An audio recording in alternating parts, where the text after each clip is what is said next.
Hello and welcome to Real Obscure. My name is Kevin H. Shaw, and this week we'll witness a killer cathode ray that unleashes the UHF undead in a tale of televisual terror. From 1987, it's the zombie horror, The Video Dead.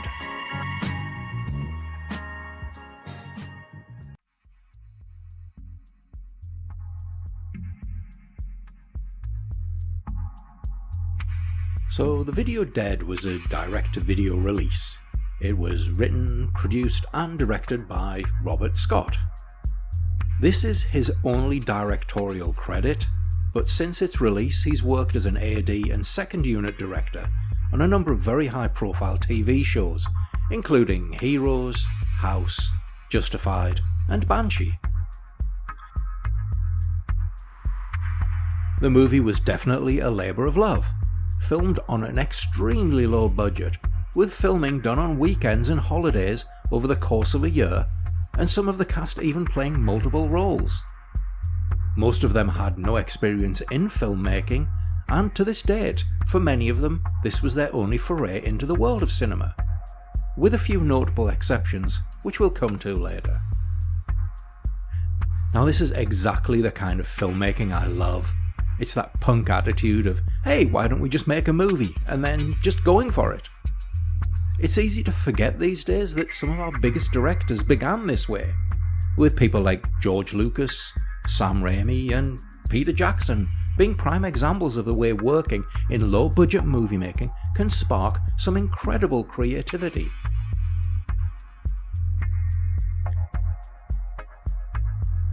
The movie's two lead characters, Jeff and Zoe, are played by Rocky Duvall and Roxana Orgerson, respectively.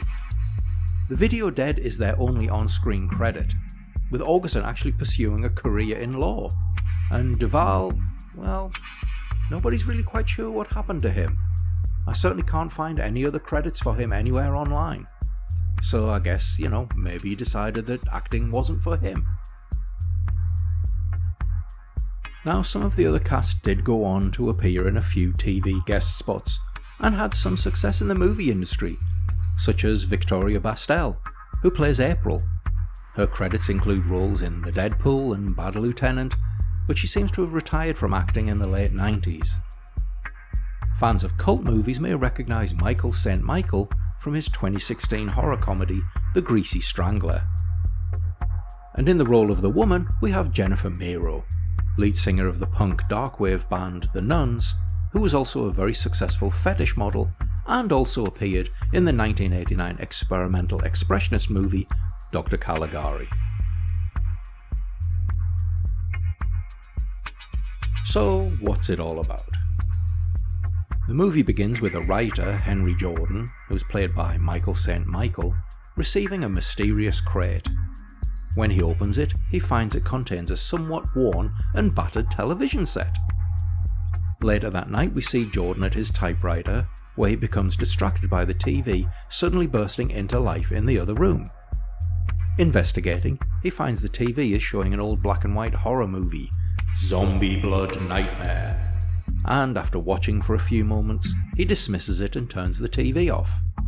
However, the TV refuses to be silenced, turning itself back on multiple times before Jordan finally pulls the plug and heads off to bed. Despite the lack of power, the TV once more flares into life. The same movie is still playing and, as we watch, one of the zombies turns to look directly into camera, pressing his hand against the screen and causing the TV to begin to spark with a weird electrical energy. The TV falls backwards, and in a cloud of white smoke and electricity, the zombie emerges from the movie into Jordan's living room. Now, it's a really nicely constructed sequence for all the budgetary constraints. The zombie makeup is effective for such a cheap production, and the moment where he spots us observing him is actually quite chilling. But the whole head emerging from the TV sequence came at quite a cost, as the actor playing the zombie, Jack Stellman, inhaled a large amount of CO2 that was being used to create the fog, and almost fainted. Yeah, the joys of low-budget movie making and their OSHA violations. And so a troop of zombies make their way out of the TV, and we fade to the next day, with the guys who delivered the TV returning to pick up the package. Due to a mix-up at headquarters, the TV was delivered by mistake and should have instead gone to the not at all ominous sounding Institute for the Studies of the Occult.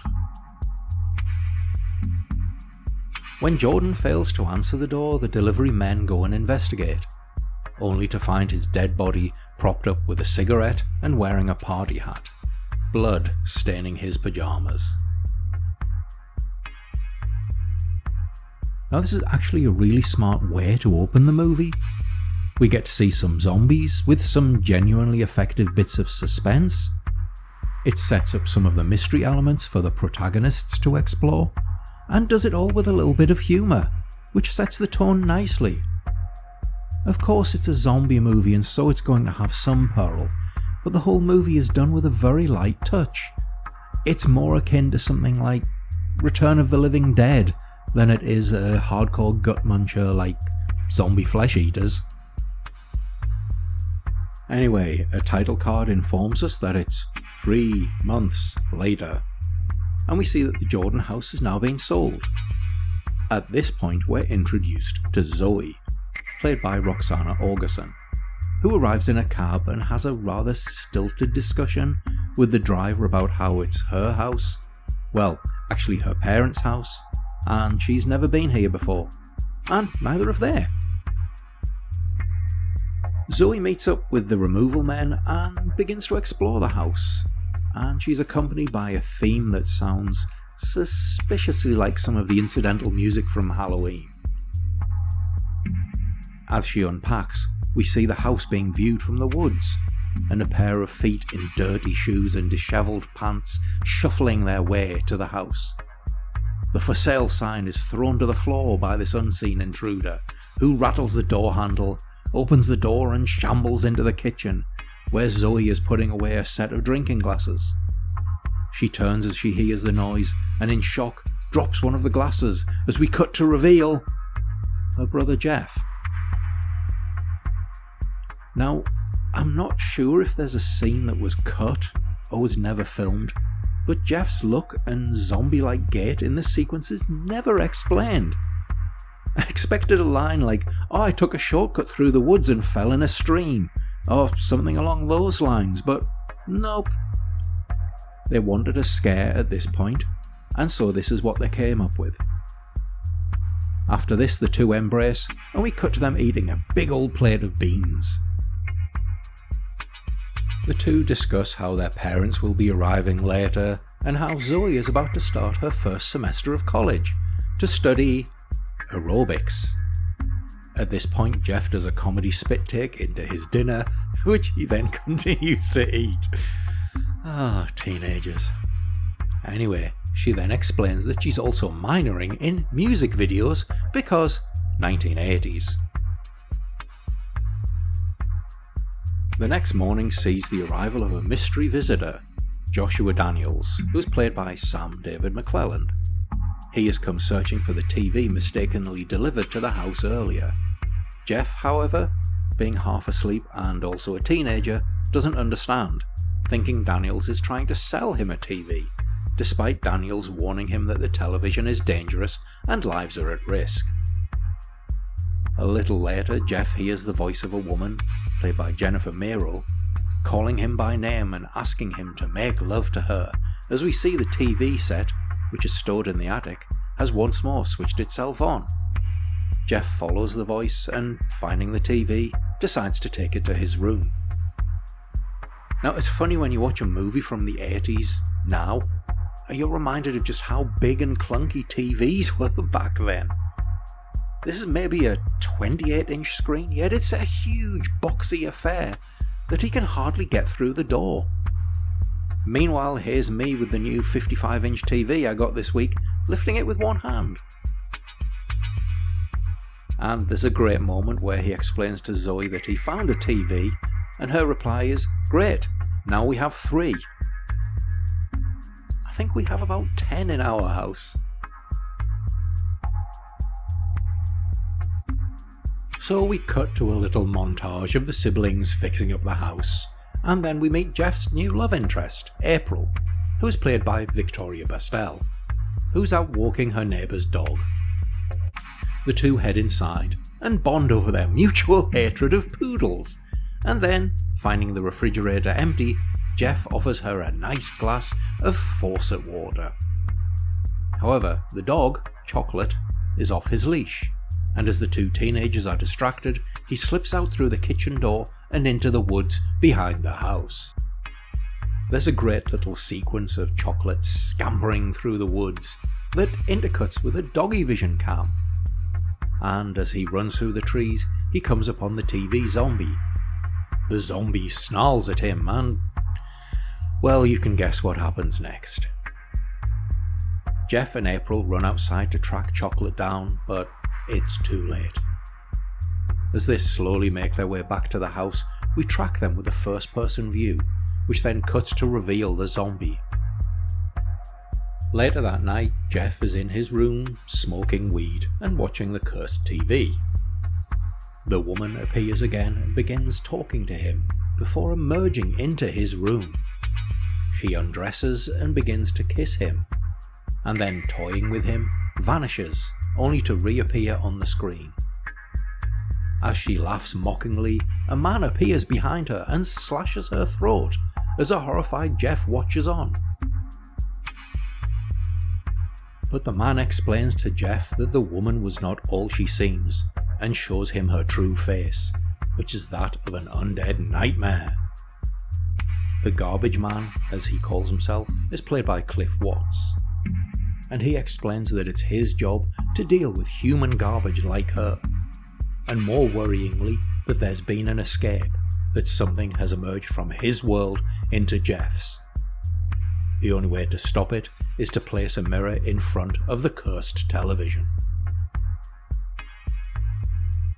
Now, one thing I love about this movie is that the zombies aren't your traditional Romero-style undead. They're more akin to some kind of magical creature than they are infected people. So they have an aversion to mirrors. We learn later that bells will sound themselves if they're near, and that the key to killing them is to remind them that they're already dead by inflicting so many wounds upon them that a human could not survive.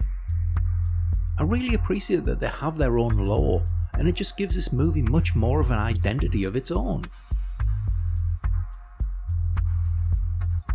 Anyway, Jeff takes the TV to the basement, but before he can secure a mirror to the screen, a strange mist emerges, followed by a clawed hand that attempts to pull him into the television. Jeff is able to free himself with an axe, chopping at the limb until the creature recedes into the TV. He tapes the mirror to the screen and feeds the zombie hand into the kitchen waste disposal. It seems all is well now and the TV is dealt with and their troubles are over. However, what Jeff doesn't know is that the zombies who've already escaped the TV are prowling around in the local woods and soon will be paying a visit to the residents of his neighbourhood. And that's about as much of a play-by-play synopsis I want to do right now, as I don't want to ruin what comes next. Suffice to say that the remainder of the movie plays out with Jeff joining forces with Daniels and the two of them attempting to defeat the zombie menace. Now, what makes this movie so fun is the way it plays with the concept of the zombies. As I mentioned, these are more magical creatures, something more akin to physical ghosts than any kind of flesh-munching, transformed human. Indeed, they don't actually take a bite out of anybody and aren't driven by the desire to consume flesh. They kill simply because they hate the living. There are also different rules for dealing with them.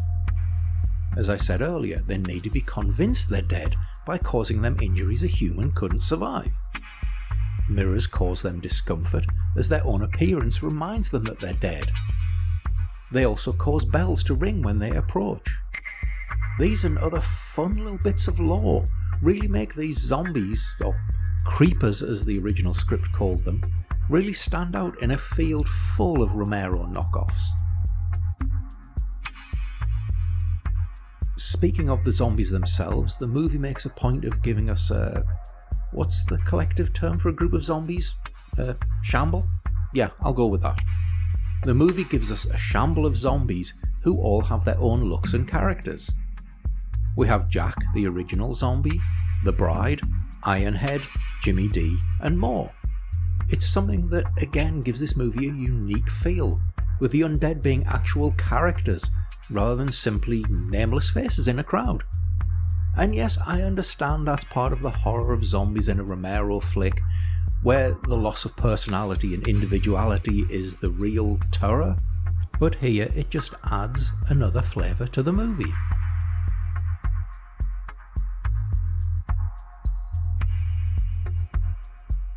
Tonally, the movie is also its own thing. Yes, some of the comedy doesn't really land, either due to bad performances or the script, but when it's funny, it's funny. At times the zombies come off as being closer to gremlins than flesh-eating ghouls, and there's some wonderfully dark humour peppering some of the scenes. There's a particular scene in the laundry room which I really got quite a chuckle from, and I think you will enjoy as well. But for all the lightness, it also does manage to have some very gory moments, especially when the chainsaw comes into play, much to the delight of Jeff, who states that the Texas Chainsaw Massacre is his favourite horror movie. Apparently the distributors actually gave Scott more funding after seeing his initial cut so he could add additional scenes of gore, and he certainly made the most of it, particularly, as I say, with the whole power tool sequence. Now, minor spoiler, the creepers do notch up quite a few kills, including a few I was quite surprised at. This isn't just a by-the-numbers zombie movie where you know where the story is going, and it takes a few left turns along the way toward the climax. I always appreciate a movie that does that, so long as it's done logically, and for all its low-budget schlock trappings, the storyline is actually quite cleverly executed. Now, according to IMDb, there were plans for a sequel, which would have involved people being sucked into the zombie world rather than them emerging into ours. I'd certainly have liked to see that, as there's a lot of creativity and imagination here, and I would like to see more of this movieverse. But sadly the production budget simply wasn't there to create the vision of Robert Scott's sequel script, and so the project was shelved. And that's a real shame, because there's a freshness and energy to this movie that could have run for a sequel or two. Now, I am going to be straight with you, this is not the greatest movie you will ever see. It's a low budget effort, and despite the fun action, cool zombie effects and imaginative scripts, it really can't escape its less than polished production. Performances are pretty weak, and the direction isn't great. But for all that, it's still a great, highly enjoyable and fun movie. It's the kind of thing that's not going to expect you to invest much in the characters or make you feel overly tense watching. It's a romp, an exciting adventure with some zombies that are just creepy enough to make it a horror movie, but not to the point of it being a heavy or difficult watch. Possession it ain't. But if you're in the market for a fun, light horror movie with a unique spin on the zombie concept, some creative gore, and some very dark humour, then this is certainly a movie I think you will enjoy. Like I say, it's not the most lavish production in the world, and it does feel somewhat like a director's first stumbling foray into filmmaking. But for all its sins, it makes up for it with a great energy, strong effects, and a script that manages to forge its own path, both conceptually and narratively. And on that note, I think it's time we stepped into the spoiler zone. So I'm not going to do a play-by-play breakdown of each kill in this movie, although I do want to mention a couple of points. The first is the death of the neighbour, Mrs. Turcow. Unbeknownst to her, the zombies have entered her house, and when she goes to do laundry, discovers the bride hiding in the washing machine. The dead woman pops up, grabs her by the throat, and then throttles her to death. It's one of those great bits of ridiculous logic, because Why would she be hiding in the machine, and how? But it's just deliberately funny. And then the movie really goes for it as we cut back to find the zombies have now stuffed her headfirst into the washer, and as the bride starts a new spin cycle, we're treated to the vision of Mrs. Turkow's legs rotating around as the zombies watch and laugh. It's genuinely funny and probably one of my favourite parts of the movie, and I'm really not sure what that says about me. Now, as I mentioned, Jeff and Daniels do team up, albeit reluctantly, and they go hunting for the dead in the woods. At one point, Jeff is faced by an advancing zombie, but despite his best efforts and the encouragement of Daniels, he keeps shooting his arrows and missing. Now, Danny Boyle clearly stole this scene and needs to acknowledge its influence on 28 years later. The two have limited success, but Daniels is killed by the bride. Jeff flees as the bride chases him with Daniels' chainsaw. He takes refuge in an old hunting shack, and he finds the body of April. Oh no! The bride bursts into the shack, still wielding the chainsaw. Jeff, not being the sharpest knife in the drawer, attacks with a machete, cutting off her head, but as he does so, he falls, or she attacks him, it's not really clear, and he takes a chainsaw to the chest. So not only is the love interest gone, but now we've also lost our hero. I told you this movie did some unexpected things. So the zombies make their way to Jeff and Zoe's house, where the latter realises they will attack her if she shows any fear or acknowledges the dead, and so organises a lovely dinner party for them. It's played for laughs, but once again it's one of the really creative aspects of the movie's zombie lore, and I really dig it. Recalling the words of Daniels, that the dead cannot be confined in a space they cannot escape, or they will eat themselves, she lures them into the basement and is able to trap them within using a mirror.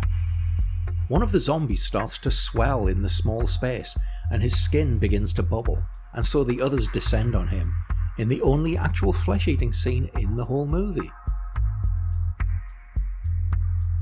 As they do so, the mirror blocking the TV falls away, and the room fills again with the white mist. The mist rolls backwards, taking the undead with it, and we see the television once more showing Zombie Blood Nightmare, with the words "The End" appearing as the movie finishes and the TV bursts into static. So Zoe survives, but the encounter has cost her her sanity. And the movie closes with her in hospital. Her parents come to visit, but she's unresponsive. The parents reveal they've brought her something to keep her company and wheel in the TV set from the basement. An orderly switches the TV on for her, and as they leave, she sees to her horror that the television is showing Zombie Blood Nightmare. One of the zombies turns, looks at her, and begins to probe at the screen with his hand. As we cut to black, Zoe screams. Now, I really appreciate that the movie doesn't go with the easy, good guys win scenario. Yes, a lot of zombie movies are nihilistic and often end with the survivors facing an uncertain future, but here we have our male protagonist, his love interest, and his mentor all killed before the final act, and the one survivor who does make it out still doesn't make it out alive. Sure, we don't see Zoe dying, but it's pretty obvious that that's her fate. And to have such a definite, deadly ending is genuinely surprising and very welcome in a movie with jokes about aerobics and zombies that act more like gremlins than ghouls. Anyway, you can find the video Dead on a variety of streaming and video hosting platforms, and I would suggest hunting it down if you're in the mood for a fairly light but entertaining zombie movie that delivers some great gore effects but also does enough to be different from the hundreds of other 80s zombie movies out there. So anyway, thanks for listening, and I'll see you on the next episode of Real Obscure. Real Obscure was created, written, edited, produced, and hairstyled by me, Kevin H. Shaw. Our theme tune, Full Manfred und Ziggy, was created using Udio, as was our background music, The Monster Dog. If you enjoyed this episode, please be sure to like, subscribe, share, or leave a comment. A review would be really appreciated, as this really helps the podcast grow. The Video Dead is copyright 1987. Content is used for educational and commentary purposes under Section 107 of the Copyright Act, fair use, and remains the property of the respective copyright holders. Presented here for the purposes of critique, commentary, and discussion. No copyright infringement is intended, so please don't sue us.